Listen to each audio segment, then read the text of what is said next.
আসসালামু আলাইকুম রহমতুল্লাহি ওবরাকাতুহ। নাহমাদুহু ওয়া নুসাল্লি আলা রাসূলিহিল কারীম, আম্মা বা'দ। সম্মানিত দিনী ভাই এবং বোনেরা, পবিত্র মাহে রমাদান আমাদের একেবারে সন্নিকটে। It's knocking the door. Allah রাসূল সাল্লাল্লাহু আলাইহি ওয়াসাল্লাম এবং সাহাবারা রমাদানুল মুবারক আসার 2 মাস আগ থেকেই কবে রমাদান মাস আসবে এজন্য ব্যাকুলতা প্রকাশ করতেন, উদ্গ্রীব হয়ে থাকতেন যে আমরা রমাদান পাবো কিনা, কখন রমাদান আসছে। এবং ওনারা পড়তেন আল্লাহুম্মা বারিক লানা ফি রজব ওয়া শাবান ওয়া বাল্লিগনা রমাদান। অর্থাৎ, হে আল্লাহ, আপনি রজব এবং শাবান মাসে আমাদের বরকত দিন এবং রমাদান পর্যন্ত আপনি আমাদেরকে পৌঁছে দিন। আমাদের সালাফরা রমাদান আসার 6 মাস আগ থেকে, অর্থাৎ একটা বছরের 6 মাস ওনারা অপেক্ষা করতেন কবে রমাদান আসবে, উদ্গ্রীব হয়ে থাকতেন, ব্যাকুলতা প্রকাশ করতেন। আবার রমাদান মাস চলে যাওয়ার পরে বছরের বাকি 6টি মাস এ রমাদানে ওনারা যে সমস্ত এবাদত করেছেন সেগুলো আল্লাহ তাআলা কবুল করলো কিনা এ নিয়ে পেরেশানিতে থাকতেন। বাকি 6 মাস দোয়া করতেন যে আল্লাহ, এই রমাদানে যে সমস্ত এবাদত আমরা করেছি এগুলোকে তুমি কবুল করে নাও। এই পবিত্র মাসে আল্লাহ তাআলা আমাদের আল্লাহ সচেতনতা বৃদ্ধির জন্য এ মাসে আমাদের জন্য সিয়ামকে তিনি ফরজ করেছেন। আল্লাহ তাআলা ইরশাদ করছেন, ইয়া আইয়ুহাল্লাযীনা আমানু কুতিবা আলাইকুমুস সিয়াম কামা কুতিবা আলাল্লাযীনা মিন ক্বাবলিকুম লাআল্লাকুম তাত্তাকুন। অর্থাৎ, ওহে বিশ্বাসীরা, সিয়ামকে এ রমাদান মাসে তোমাদের জন্য অবধারিত করা হয়েছে, যেমনি ভাবে তোমাদের পূর্ববর্তীদের উপরও এই সিয়ামকে অবধারিত করা হয়েছিল, যাতে করে তোমরা আল্লাহ সচেতন হতে পারো। এই আয়াত থেকে বোঝা গেল, এই পুরো রমাদানুল মুবারকে যে আমরা সিয়াম উদযাপন করি বা সিয়াম পালন করি, এই সিয়াম বা রোজা পালনের মূল উদ্দেশ্য বা প্রাইম অবজেক্টিভ হচ্ছে আল্লাহ সচেতন হওয়া। এই সিয়াম আমাদেরকে আল্লাহ সচেতন বানায়। এই সিয়াম আমাদের মধ্যে এই ফিলিংস, এই ভাবনা, এই চিন্তা বা এই চেতনাটা নিয়ে আসে যে আমরা এটা ভাবতে শুরু করি যে Allah is watching me, Allah is observing me, Allah আমাকে দেখছেন।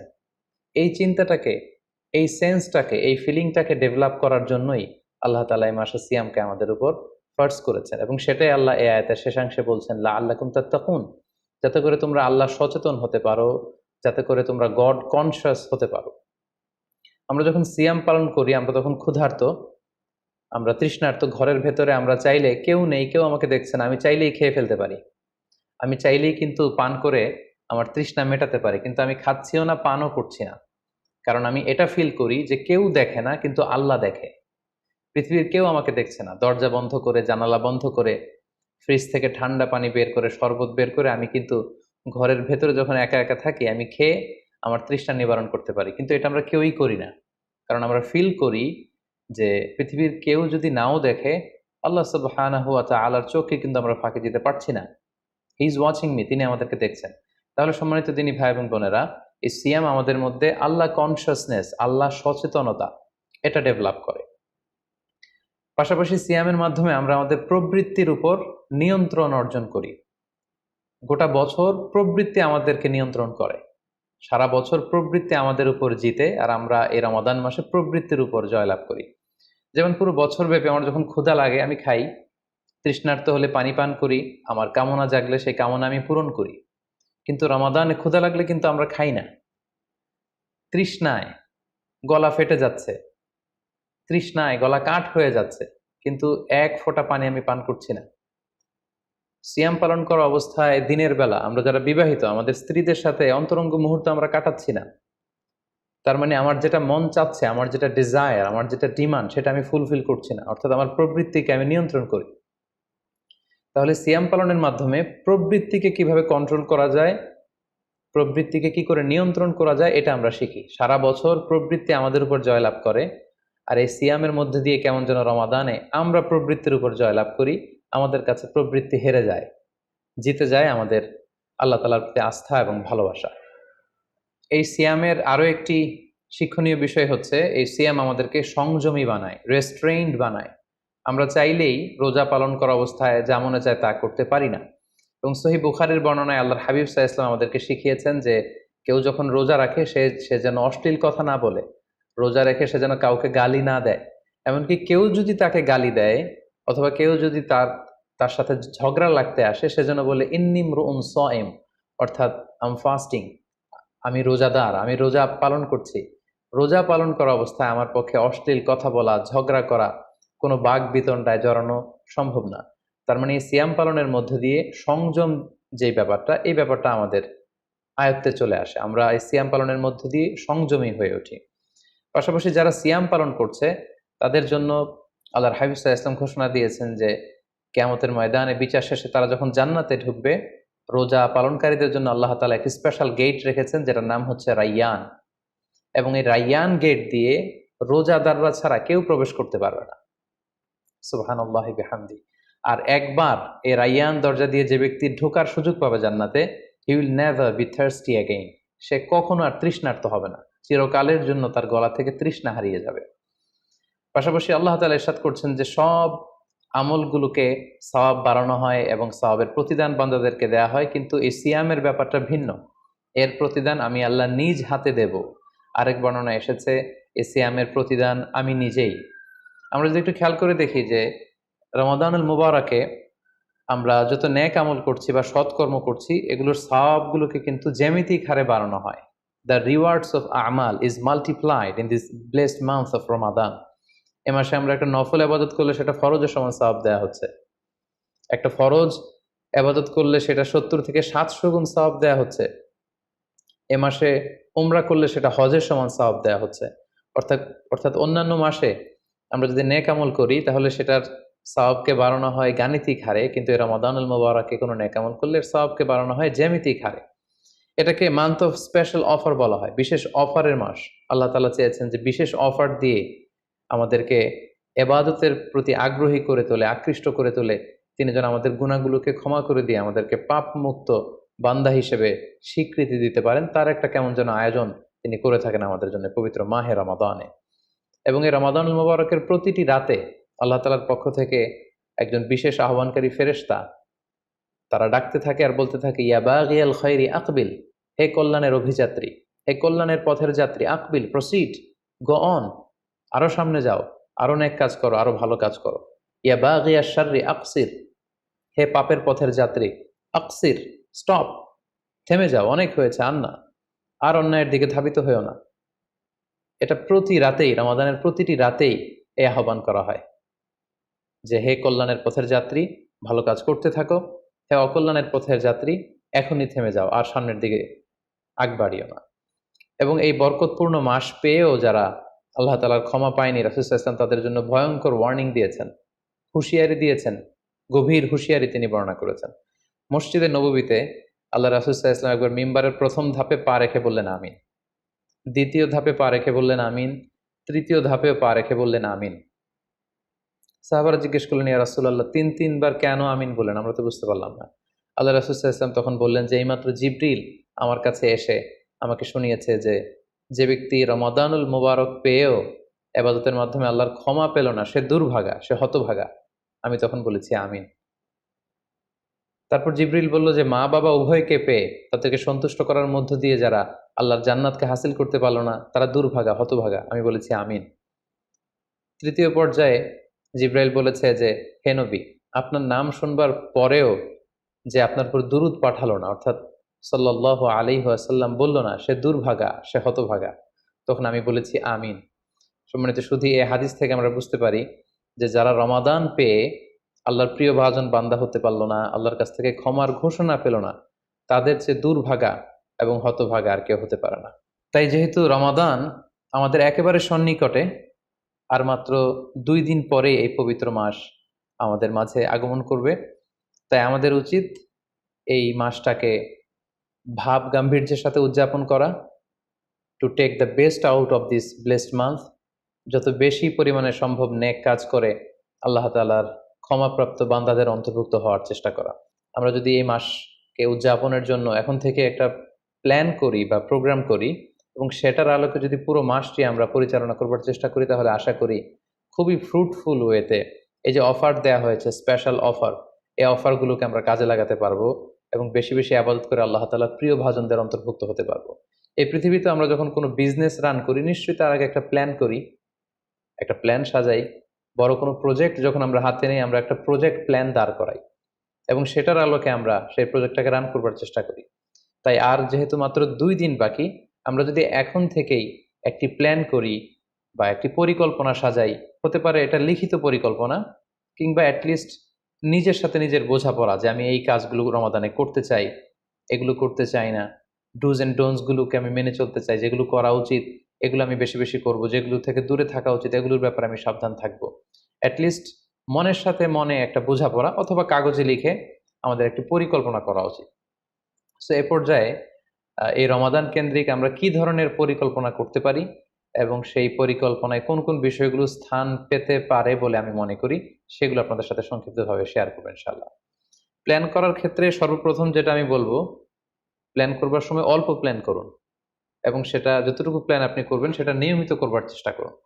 আমাদের অনেকের মধ্যে এমন একটা ভাব কাজ করে যে যেহেতু এটা অনেক রহমতের মাস, বরকতের মাস, মাগফিরাতের মাস, আবেগে তারা অনেক বেশি প্ল্যান করে ফেলে এবং সেই অনুযায়ী রমাদানের শুরুতেই সারা রাত তাহাজ্জুদ, সারাদিন এবাদত তেলাওয়াত, এরকম 2-4 দিন চলার পরে, কয়েকদিন যাওয়ার পরে সে আবেগটা ঝরে পড়ে, সে আবেগটাকে সে ধরে রাখতে পারে না। কারণ এমন প্ল্যান করা হয়েছিল যেটা রেশনাল ছিল না, যেটা হয়তো যৌক্তিক ছিল না বা বাস্তবসম্মত ছিল না। সো প্ল্যান করার ক্ষেত্রে আমার প্রথম পরামর্শ হচ্ছে অল্প প্ল্যান করুন এবং যতটুকু প্ল্যান করবেন সেটা পুরো রমাদান ব্যাপী, হোল দ্য মান্থ লং আপনি সেটাকে পালন করবার চেষ্টা করুন। কারণ আল্লাহ রাসূল সাল্লাল্লাহু আলাইহি ওয়াসাল্লাম বলেছেন, আহাব্বুল আমালি ইলাল্লাহি আদওয়ামুহা ওয়া ইন কাল্লা। আল্লাহ তাআলার কাছে সবচেয়ে প্রিয় আমল হচ্ছে সেটা যেটা মানুষ নিয়মিত করে, যেটা বান্দা রেগুলার বেসিসে করে, যদিও এটা পরিমাণে কম হয়। সো আপনি পরিমাণে যদি কমও করেন, সেটা যদি পুরো রমাদান মাস ব্যাপী একই ধারাবাহিকতায় আপনি ইবাদত করেন, তেলাওয়াত করেন, তাহাজ্জুদ পড়েন, জিকির আজকার করেন, সাদাকা করেন, দান করেন, এটার যদি একটা ধারাবাহিকতা থাকে, সেই ইবাদতটা আল্লাহ তাআলার কাছে বেশি প্রিয়। তাই প্ল্যানের ক্ষেত্রে আমার সর্বপ্রথম পরামর্শ হচ্ছে অল্প প্ল্যান করুন, স্বল্প পরিসরে প্ল্যান করুন, হাতে গোনা অল্প কয়েকটি বিষয়ের ব্যাপারে আপনি কনসার্নড হন এবং যতটুকু প্ল্যান করেছেন ততটুকু নিয়মিত বাস্তবায়ন করুন। প্ল্যানের ক্ষেত্রে সর্বপ্রথম যেটা আমি বলতে চাই সেটা হচ্ছে পুরো রমাদান মাসে সালাতের ব্যাপারে আমাদেরকে সর্বপ্রথম বেশি সচেতন থাকতে হবে। It's mandatory. 5 ওয়াক্ত সালাত যেন আমরা জামাতের সাথে আদায় করতে পারি, এই বিষয়টা খেয়াল রাখতে হবে। কোনো কারণে যদি জামাত ছুটেও যায়, কাজা যেন না হয়ে যায়। কারণ আমাদের যদি জামাত ছুটে যায়, সালাত যদি কাজা হয়ে যায়, তাহলে আপনার প্রোডাক্টিভিটি কমে যাবে। সো প্ল্যানের ক্ষেত্রে এখন থেকে আমাদের এটা মাথায় রাখতে হবে যে পুরো রমাদান জুড়ে আমরা 5 ওয়াক্ত সালাত জামাতের সাথে আদায় করব। কোনো কারণে জামাত যদি ছুটেও যায়, কোনো নামাজ যেন আমার কাজা না হয়ে যায়, এ ব্যাপারে আমরা সচেতন থাকবার চেষ্টা করব। 3 নম্বরে হচ্ছে কোরআন তেলাওয়াত করা। যেহেতু রমাদানুল মুবারক, এটা কোরআন নাজিলের মাস। আল্লাহ তাআলা বলছেন, শাহরু রমাদান আল্লাযী উনজিলা ফীহিল কুরআন। রমাদান তো এমন মাস যে মাসে আল্লাহ তাআলা কোরআন নাজিল করেছেন। সো এটা কোরআনকে উদযাপনের মাস, কোরআনের সাথে নতুন করে সম্পর্ক গড়বার মাস, বেশি বেশি কোরআন তেলাওয়াত করবার মাস। নফল ইবাদতের যে লিস্ট আছে তার মধ্যে সবচেয়ে শ্রেষ্ঠ নফল ইবাদত হচ্ছে কোরআন তেলাওয়াত করা এবং সেটার মোক্ষম সময় হচ্ছে রমাদানুল মুবারক। আমরা প্রত্যেকেই জানি যে এই মাসে তেলাওয়াত করার যে একটা আবহ, যে একটা ইমেজ, যে একটা পরিবেশ এবং যেরকম একটা মজা পাওয়া যায়, বছরের অন্য কোনো মাসে কিন্তু ওই ফিলিংটা আমাদের আসে না। সো এই সুযোগটাকে আমাদের কাজে লাগানো, আমরা যেন প্রতিদিন কোরআনের তেলাওয়াত করি এবং তেলাওয়াত করার ক্ষেত্রে অবশ্যই ধীরস্থিরভাবে তেলাওয়াত করতে হবে। আমরা অনেকে তাড়াহুড়ো করে তেলাওয়াত করি। হাদিসে এসেছে, রুব্বা কারিন লিল কোরআন ওয়াল কোরআন ইয়ালআনু। কোরআনের অনেক তেলাওয়াতকারী আছে যাদেরকে কোরআন রহমত দেওয়ার পরিবর্তে লাআনত দেয়, কার্ডস করে, অভিসম্পাত করে। তাই তাড়াহুড়ো করে আমরা যেন কোরআন তেলাওয়াত না করি। রমাদান আসলেই দেখা যায় কিছু কিছু মানুষ কোরআন খতম করবার জন্য উঠে পড়ে লাগে। কেউ 5 খতম, 7 খতম, 10 খতম দেওয়ার জন্য প্রতিযোগিতা করে খতম দেয়, ফলে খুব দ্রুত তারা কোরআন তেলাওয়াত করে। এটা ঠিক না। খতম দেওয়ার জন্য উঠে পড়ে লাগা উচিত হবে না, বরং আপনি ধীরস্থিরভাবে তেলাওয়াত করুন। সেই হিসেবে শুরু থেকে শেষ পর্যন্ত একবার করে যদি আপনি 1 খতম দিতেও পারেন সেটা ভালো, আর দিতে না পারলেও আপনি ধীরস্থিরভাবে তেলাওয়াত করে সেটার সওয়াব আপনি ইনশাল্লাহ পাবেন। তাহলে তেলাওয়াত করার ক্ষেত্রে প্রথম রিমাইন্ডার হচ্ছে তাড়াহুড়ো করে তেলাওয়াত করা যাবে না। 2 নম্বর হচ্ছে যদি সুযোগ হয় অর্থ বুঝে তেলাওয়াত করা। আমরা কয়েকটা সূরা স্পেসিফাই করতে পারি যে এই রমাদানে আমি এই সূরাটা পড়ব, এই রমাদানে এই সূরা শুরু থেকে শেষ পর্যন্ত এর মর্মার্থ, এর বঙ্গানুবাদ, এর যে শিক্ষা লেসন, এটা আমি জানবার চেষ্টা করব। সম্মানিত দিনী ভাই এবং বোনেরা, কোরআন হচ্ছে এমন একটি কিতাব, যারাই এই কোরআনের সাথে সম্পর্ক জুড়ে দিয়েছে, যারাই এই কোরআনকে হৃদয়ে ধারণ করেছে, তারাই সম্মানিত হয়েছে। একটু খেয়াল করে দেখুন, সাইয়েদনা জিবরিল আলাইহিস সালাম, উনি কোরআন নিয়ে আসমান থেকে পৃথিবীতে নেমেছিলেন। কোরআনকে নিয়ে আসার কারণে উনি হয়েছেন শ্রেষ্ঠ ফেরেশতা।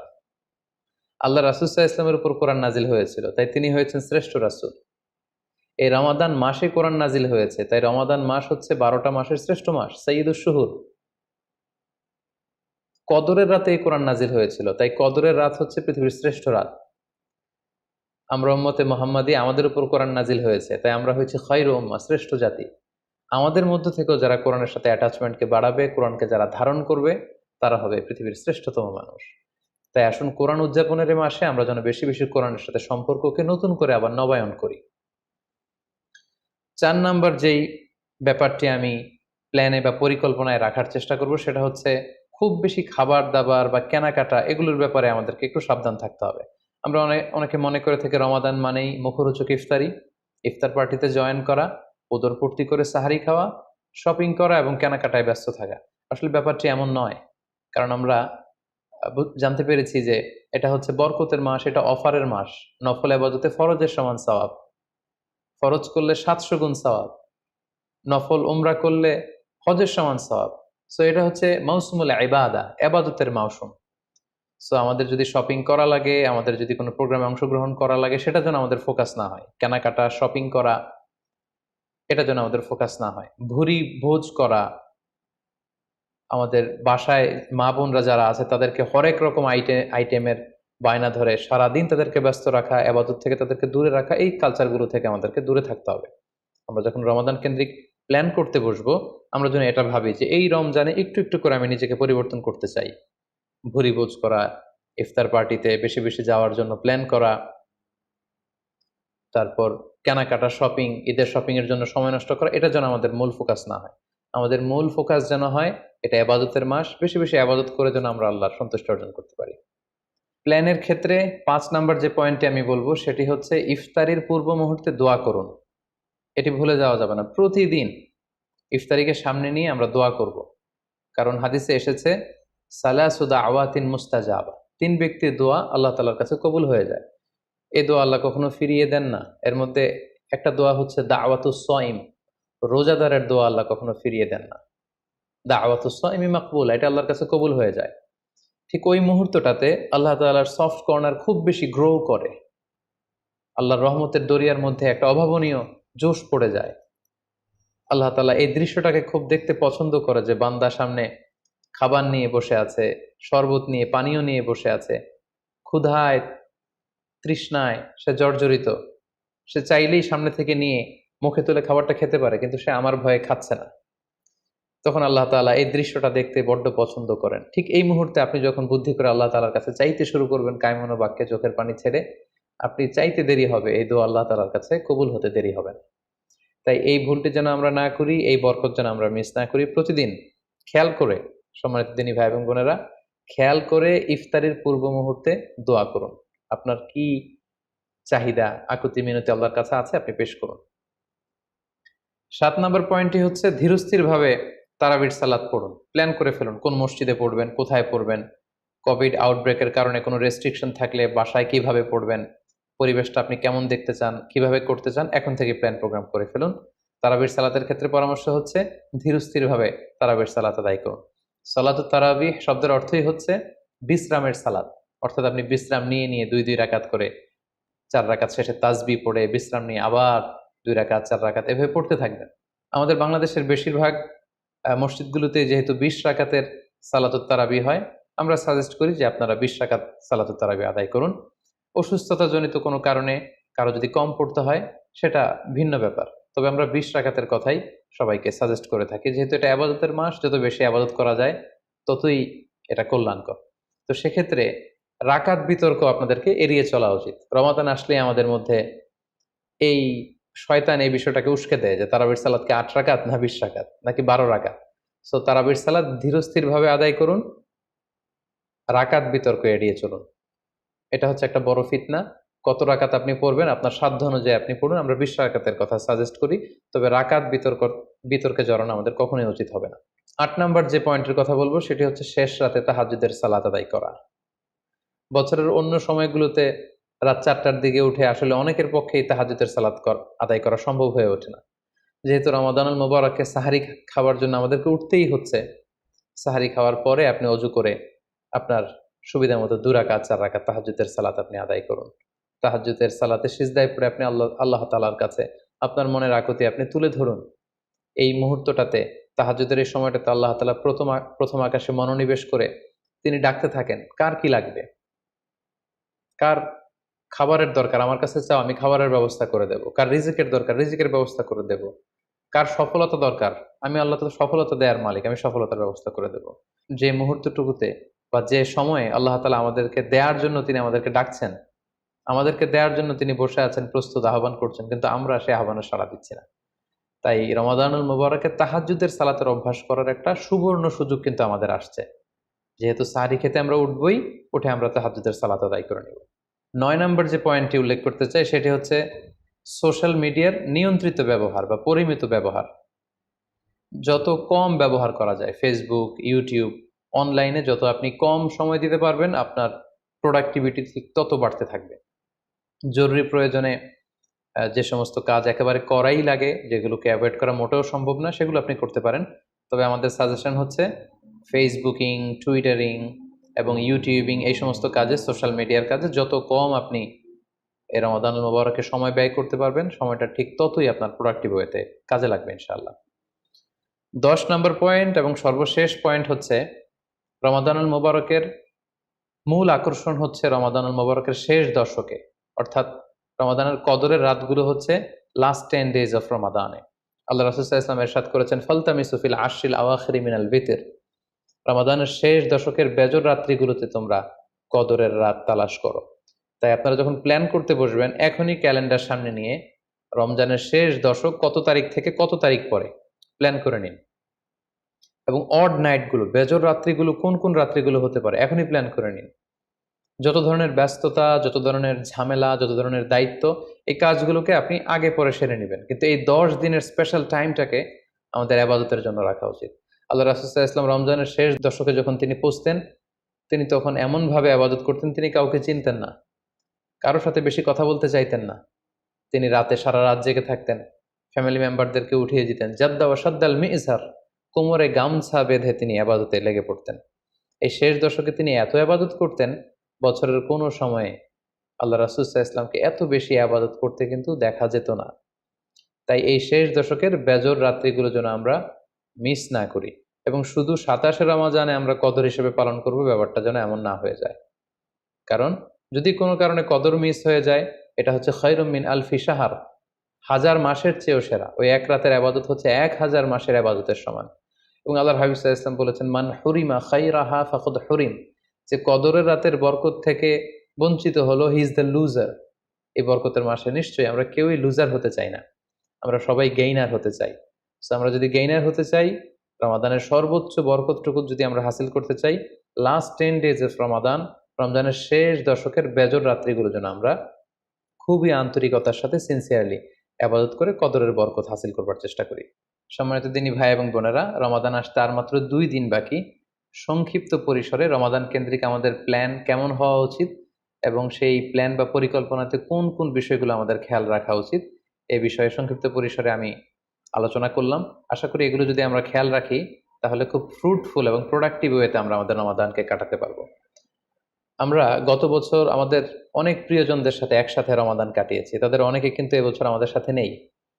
এবং কোভিড আউটব্রেকের এই যে সেকেন্ড ওয়েভ, থার্ড ওয়েভ যেভাবে শুরু হয়েছে, আমরা আমাদের অনেক প্রিয়জনদেরকে হারিয়েছি। আমরা এই রমাদান কারা পুরো রমাদান পাবো আমরা জানি না, আবার আগামী বছরের রমাদান পর্যন্ত আমরা বেঁচে থাকবো কিনা সেটাও আমরা জানি না।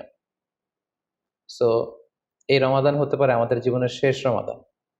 আমাদের we should consider this Ramadan the last and final chance in our life. আমাদের এভাবে চিন্তা করা উচিত যে হতে পারে এটা আমার জীবনের শেষ রমাদান, তাই আমার গুনাহ মাফের একটা সুবর্ণ সুযোগ হচ্ছে এ রমাদান মাস। তাই এই মাসের সর্বোচ্চ বরকতটুকু হাসিল করার জন্য আমরা যেন বুদ্ধিমানের পরিচয় দেই, আমরা যেন বেশি বেশি ইবাদত করে আল্লাহ তাআলার প্রিয় ভাজনদের অন্তর্ভুক্ত হতে পারি। সম্মানিত সুধী, কোভিড আউটব্রেক গোটা বিশ্বব্যাপী ছড়িয়ে পড়েছে। বিশেষ করে বাংলাদেশে সেকেন্ড ওয়েভের কবলে পড়ে আমরা আমাদের অনেক প্রিয়জনদেরকে হারিয়েছি। সো আসুন আমরা সাবধানে জীবনযাপন করি। বি সেফ, যেখানে থাকুন আপনারা সাবধানে থাকুন, সেফ থাকুন এবং অবশ্যই ঘরের বাইরে যখন বেরোবেন মাস্ক পরে বেরোবেন। হ্যাভ এ গ্রেট রমাদান। আসসালামু আলাইকুম রহমতুল্লাহি ওয়া বারাকাতুহু।